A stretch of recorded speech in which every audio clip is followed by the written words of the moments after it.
E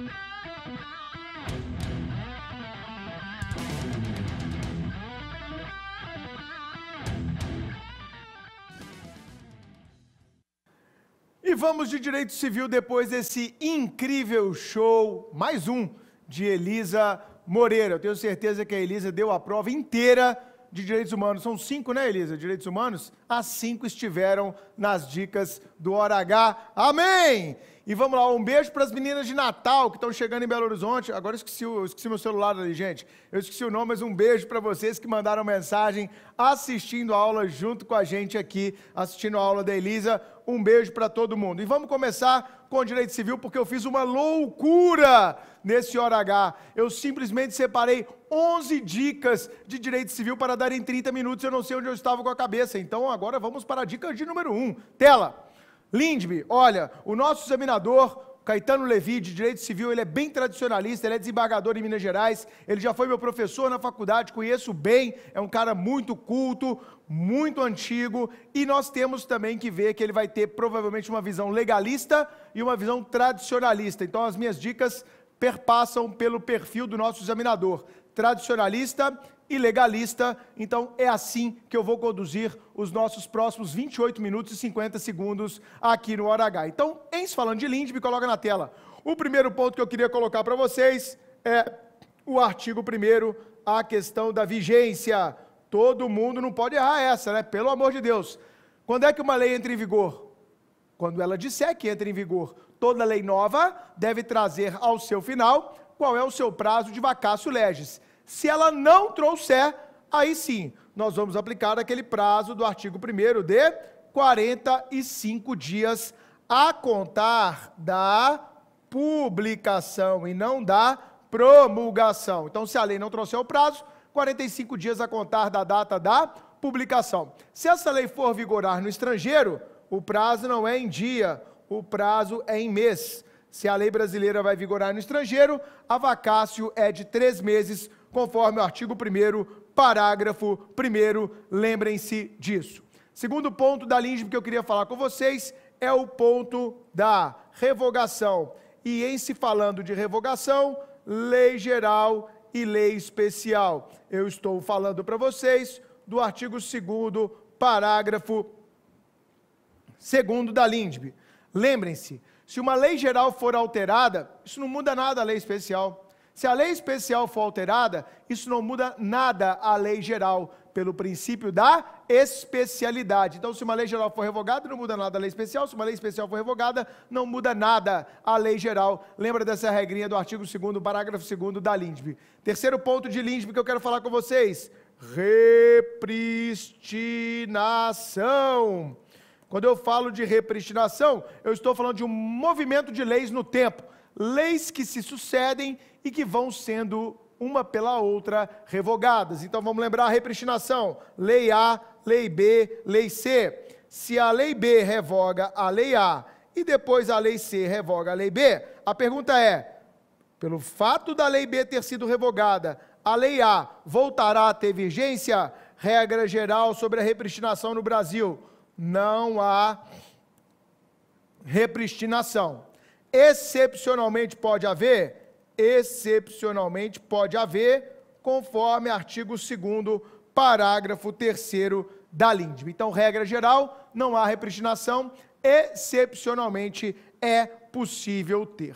Cuidado com a lei nova que alterou a Lindbe e colocou os artigos 20 a 30. Vamos lembrar? Essa lei de 2018, a 13.655, ela inseriu esses 11 artigos na Lindbe e vamos lembrar, toda a decisão, inclusive a do delegado de polícia, viu? Ela tem que ser o quê?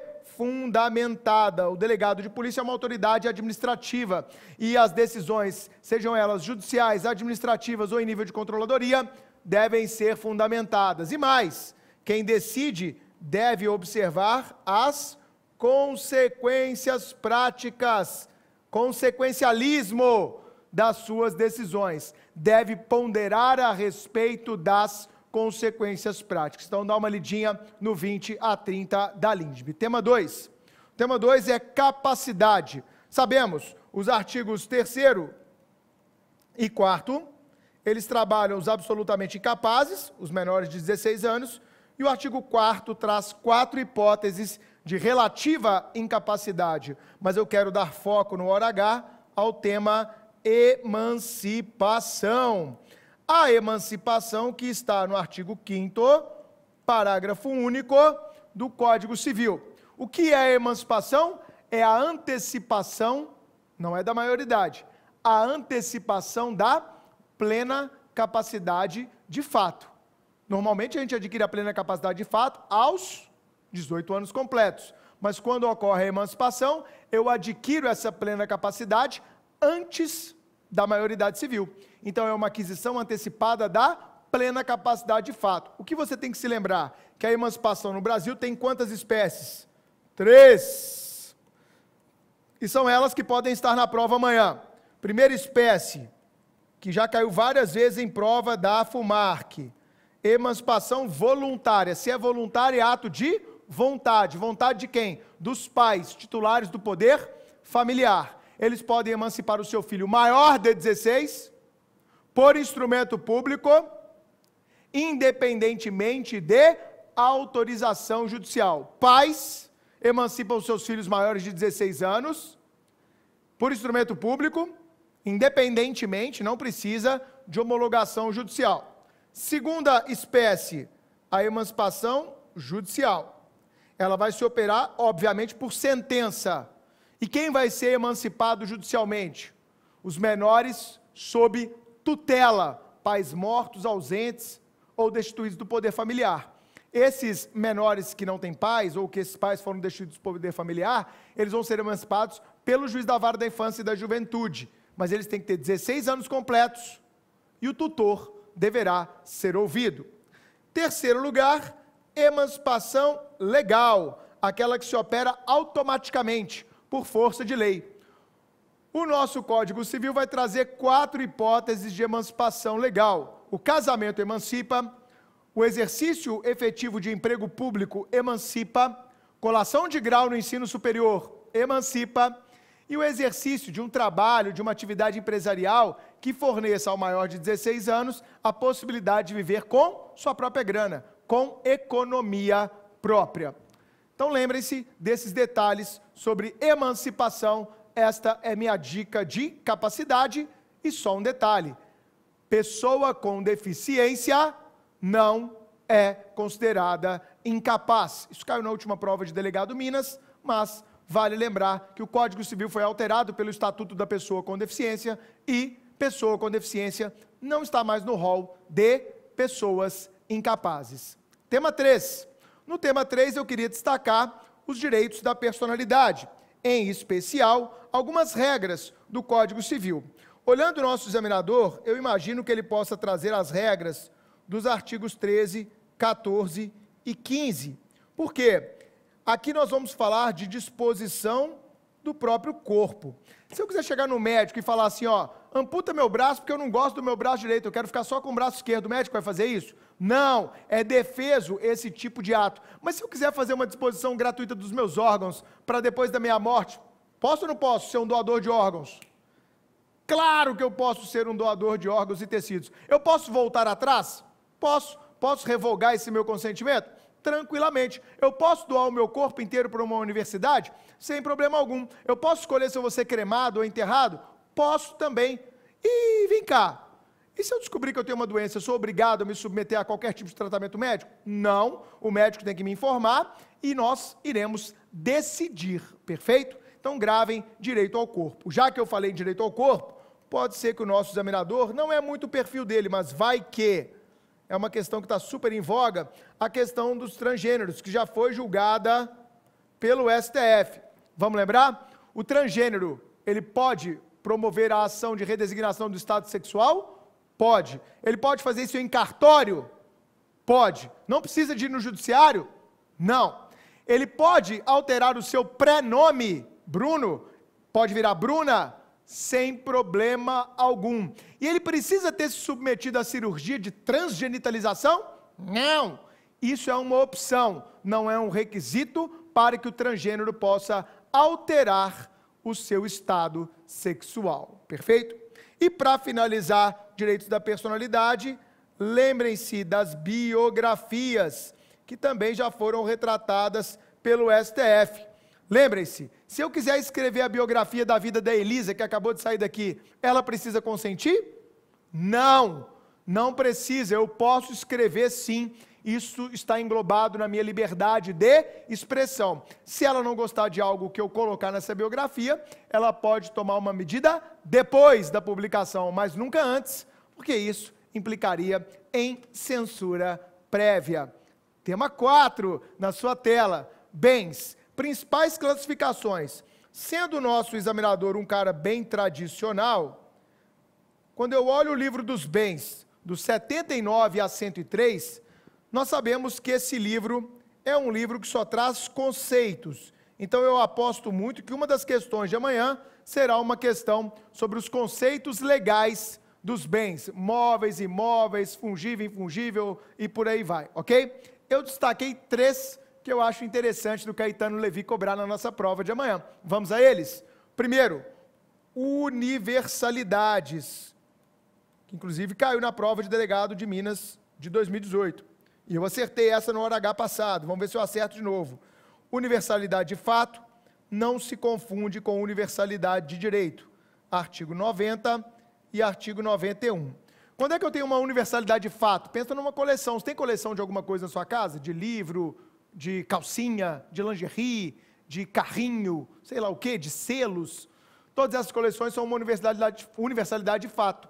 Vários bens pertencentes ao mesmo sujeito e que dá a eles uma destinação unitária. Se ele quiser vender um bem integrante dessa universalidade, ele pode? Pode. O 91, parágrafo único, permite essa disposição de apenas um único bem integrante daquela universalidade.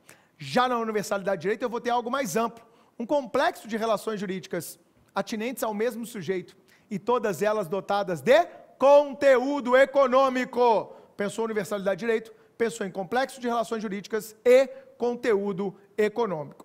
E a segunda dica de bens que eu queria dar é aquela clássica que é pertenças, esse tipo especial de acessório, regulamentado no 93 e 94.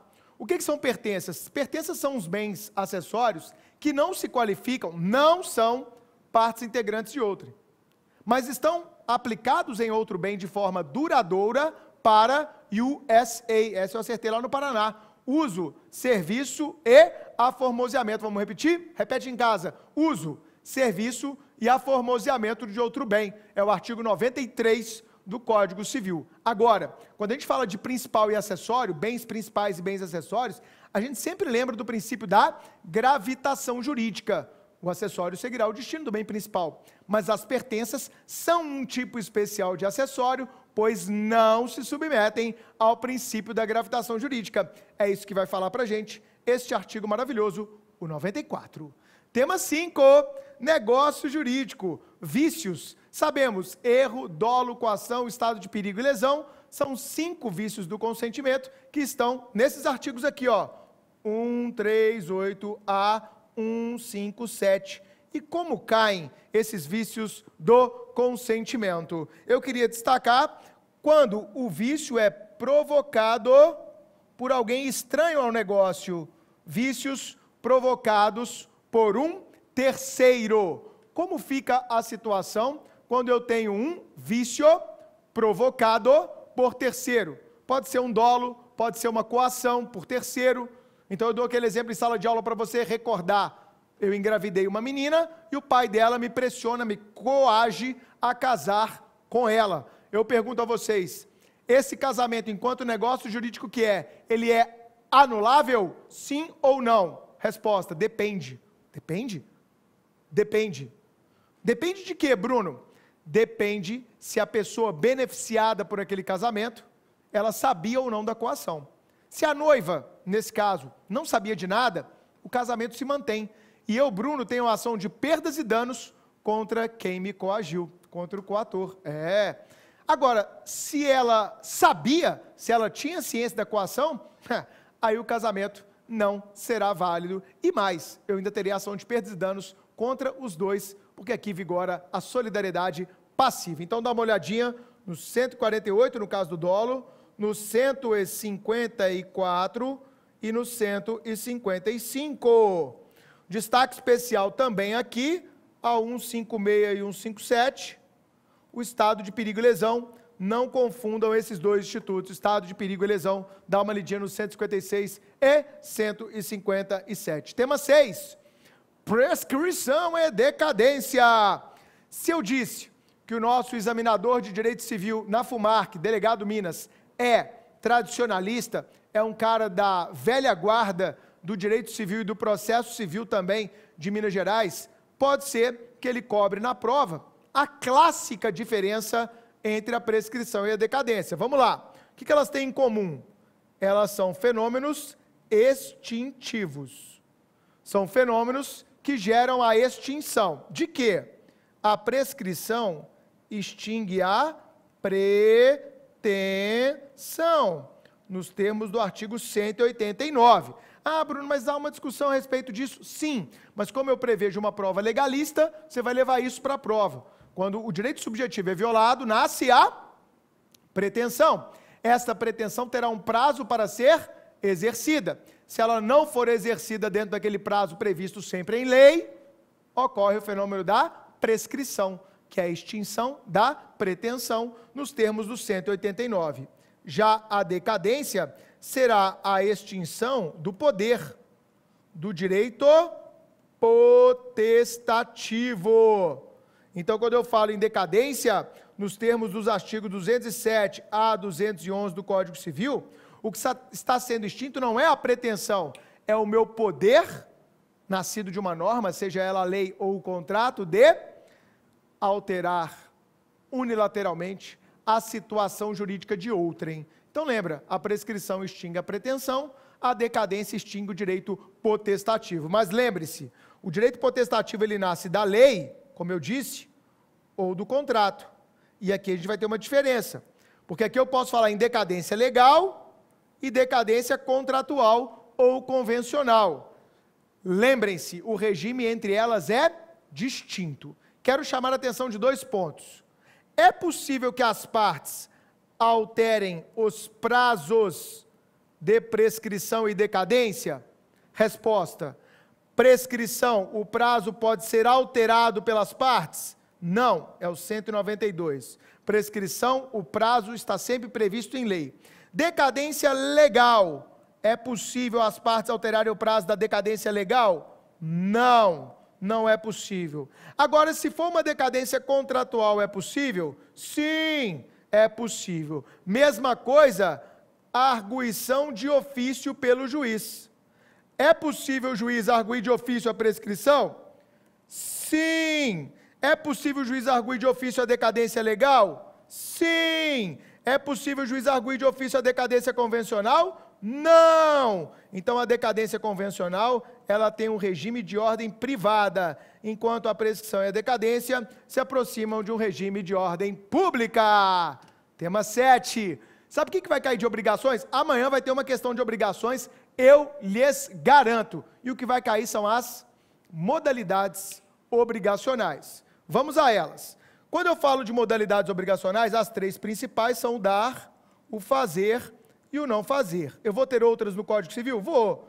Obrigação alternativa, obrigação divisível e indivisível, obrigações solidárias. Isso está do 233 a 285.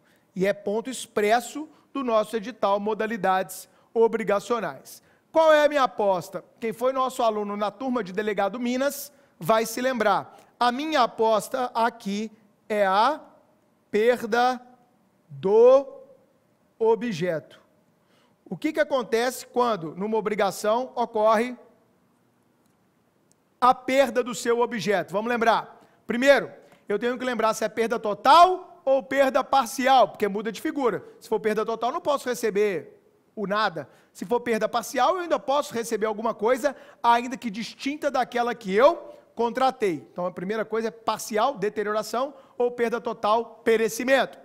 Segundo ponto, eu tenho que analisar se houve ou não culpa do devedor para aquela perda. O devedor contribuiu culposamente para aquela perda? Eu estava dirigindo o carro que eu tinha vendido e capotei ele 10 vezes embriagado. Lembra desse exemplo da nossa sala de aula? Pois é, se eu atuei culposamente, eu vou ter que pagar as devidas perdas e danos. E mais, eu tenho que olhar o momento em que ocorreu essa perda. Porque se ela foi antes da tradição, eu que sou devedor da entrega posso ser responsabilizado. Mas se a perda for depois da tradição do bem, aí não vai ter jeito. Aí é res perit domino, a coisa se perde para o seu dono. Dá uma lidinha no 233 a 235, 238 a 240 e também no artigo 246, entre outros, do nosso Código Civil. Nas obrigações alternativas também pode ler o 253 a 256, perda do objeto nas obrigações alternativas, tema que foi muito trabalhado nas aulas de Delegado Minas aqui no Supremo. Tema 8, estamos indo com tudo, hein? Posse. Para tudo. Vai cair. Eu conheço Caetano Levi, fui aluno dele. Pode colocar na tela. O tema 8, que fofo. Vai cair o tema 8. Posse. Classificação, primeiro ponto. Segundo ponto, efeitos da posse. Vamos lá. A posse se classifica conforme os seus vícios. Então, quanto aos vícios objetivos, a posse será justa ou injusta, nos termos do artigo 1200 do Código Civil. Ok?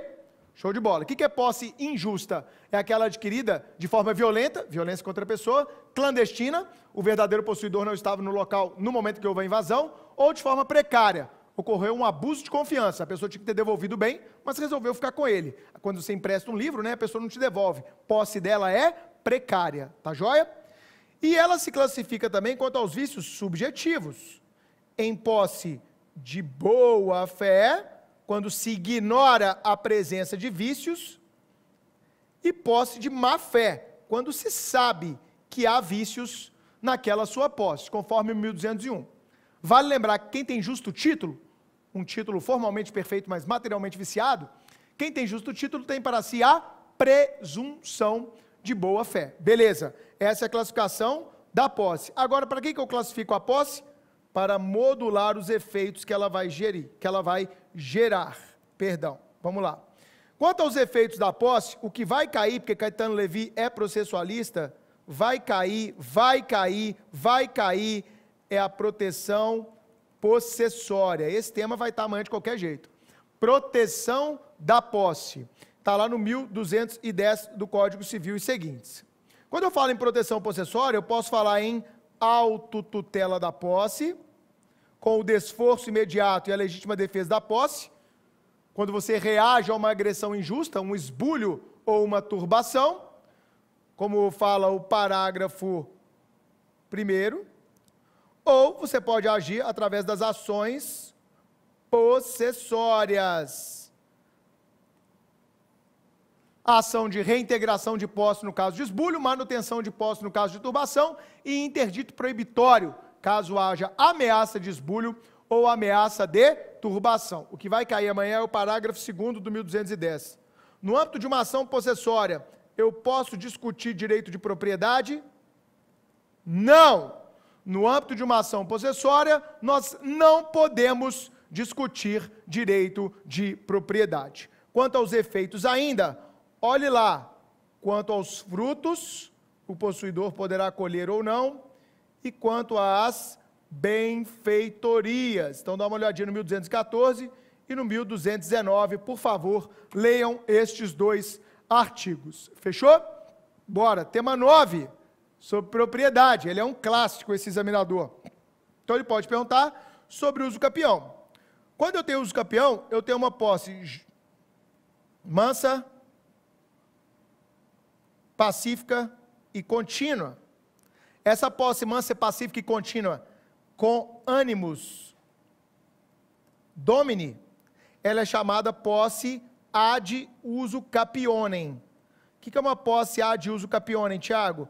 É uma posse qualificada para fins de uso capião. O que o nosso examinador legalista pode cobrar amanhã? As modalidades ou espécies de uso capião. Então, você vai dar uma olhadinha na uso capião extraordinária, 15 anos, sem justo título, apenas com posse mansa, pacífica, contínua e ânimos domini, podendo cair de 15 para 10, se houver uma posse com função social. Você vai olhar a posse uso campeão ordinária, com justo título e boa-fé, em 10 anos. Se a posse for qualificada pela função social, cai para 5. Você vai olhar a uso campeão rural, do 1239, para imóveis rurais de até 50 hectares, com posse por 5 anos, onde ele use para moradia ou trabalho e não seja proprietário de nenhum outro imóvel urbano ou rural. Você vai olhar a uso campeão urbana, para lote urbano de até 250 metros quadrados, com 5 anos de posse, não sendo proprietário de nenhum outro imóvel urbano ou rural, e que seja utilizada para fins de moradia. E você vai olhar também a uso campeão familiar, do 1240, letra A, quando um ex-marido ou ex-mulher vai usucapir a cota parte do outro naquele imóvel que era o imóvel da família em apenas 2 anos, desde que um deles tenha abandonado o lar. Cuidado! Todas essas modalidades, desde o advento do CPC, podem ser reconhecidas fora da justiça, podem ser reconhecidas de maneira extrajudicial. Ele pode lhe perguntar isso. É possível o reconhecimento da uso campeão no cartório, extrajudicialmente? Sim! Se não houver conflito, não há problema algum do cartório de registro de imóveis proceder a isso aí, tá joia? Vamos falar também de acessão, tela. Dá uma olhadinha na acessão artificial, 1253 a 1259, quando a gente tem construções e plantações. Lembra disso, Daniel Buchmiller, que já chegou? Quando a gente constrói, planta em terreno alheio, com semente própria, ou em terreno próprio, com sementes e materiais alheios. Como é que fica isso? Muito cuidado para a acessão inversa, quando o juiz, no 1255, parágrafo único, poderá mandar que o dono do terreno indenize o dono da construção, quando a construção for num valor muito maior do que o valor do próprio terreno, ok? Continuando, tema 10, usufruto e servidão. Vamos lembrar, em ambos nós temos um direito real de gozo, um direito real sobre coisa alheia, um direito real de gozo ou fruição. E nesse caso, vocês têm que se lembrar que o proprietário transfere para outra pessoa o direito de usar e gozar. Cuidado, no usufruto, se eu transferir para o Daniel Buchmiller, viu, Daniel, aquele meu sítio em usufruto, você não pode vender seu usufruto, não. Então grava, o usufruto é personalíssimo, o usufruto é intransmissível. Quer que eu provo isso, Dani? Se você morrer, meu amigo, a propriedade volta para as minhas mãos de forma plena. 1410 coloca que a morte do usufrutuário extingue o usufruto. Sobre servidão, eu gostaria de lembrar que ela pode ser adquirida pela uso capião. Então você pode, nos termos do 1379, adquirir uma servidão por uso capião. E vamos agora para o último tema, fechando, eu não estou nem acreditando que eu consegui. Ato ilícito e exclusão, chama o SAMU que eu estou morrendo. Ato ilícito e exclusão de ilicitude. Vamos lá. No direito civil, o ato ilícito é diferente do penal. O ato ilícito está no 186 e no 187.